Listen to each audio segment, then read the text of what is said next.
Magandang hapon mga kabay. So ito yung pangalawa ko na repair mga kabay. 39438. Ayan, grinder po ito. DW810 yung model mga kabay. So ito mga kabay, gumagana siya pero masiklab po yung andar. So yan mga kabay, nakasaksak po yan. Titesting natin.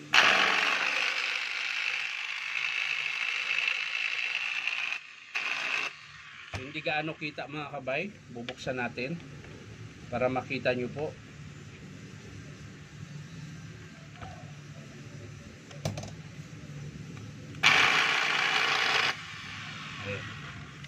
Sa kabila.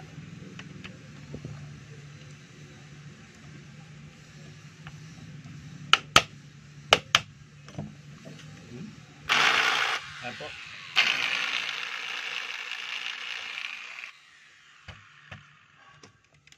Bukod po sa masiklab,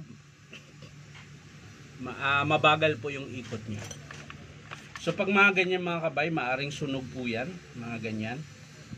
Pag mabagal yung ikot, tapos masiklab, tapos medyo nangangamoy na pong sunog, ayan.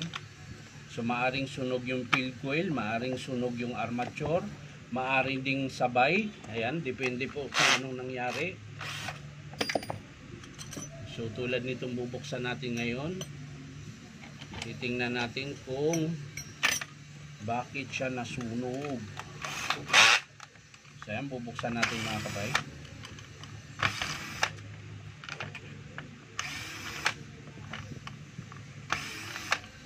So sa carbon niya mga kabay, ayan, mahaba pa po, ayan. Original naman po yung carbon niya. Ayan, kabilaan po yan, dalawa.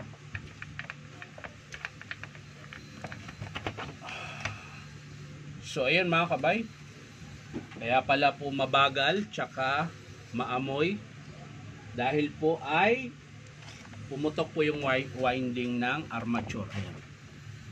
Mapapansin nyo mga kabay, ayan, tingnan nyo po, lumabas na po yung wire, kaya po siya mabagal umikot at syempre may sira din po sa commutator niya. Ayan.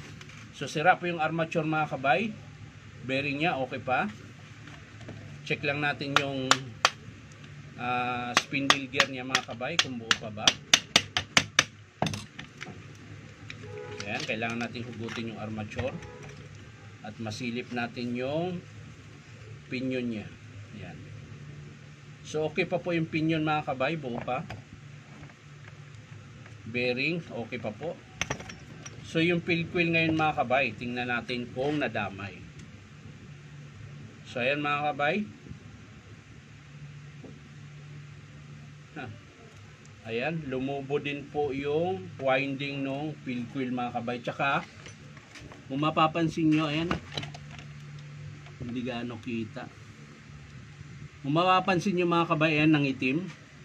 Ayan, kung mapapansin nyo po yan, ito, yan, sunog din po yung field coil niya. So ang estimate natin dito mga kabay, dahil buo naman po yung bearing, buo yung pinion, buo din po yung switch. So yun lang po yung dalawa ang estimate natin, armature tsaka field coil. So hindi ko na po ipapakita mga kabay kung paano ibuuin. Papakita ko na lang sa inyo mga kabay kapag in-approve ng customer. So ulitin ko mga kabay, ang sira po dito ay armature field coil. Ayan. So maaring ito yung sira lang dapat, kaso lang parang pinagtiyagaan yata ng may-ari. So kahit may sira na po yung bar niya, isa, pag ganyan kasi mga kabay, gagana pa yan, iikot pa siya. Pero pag pinilit nyo pong gamitin yan mga kabay, na meron na po siyang sira dito sa commutator, maaari pong madama yung field coil niya, katulad po nung nangyari nito. Imbis na armature lang sana ang papalitan, nadamay po yung field coil. Ayan. So sa may mga ganito mga kabay, ayan, minsan kasi pag ganyan mga kabay, gagana pa rin yan eh. Iikot pa rin siya. Ayan. Yung nga lang, pag yan ay pumutok na, mag-short na yan dito, ayan, so maari pong madama yung field coil nyo.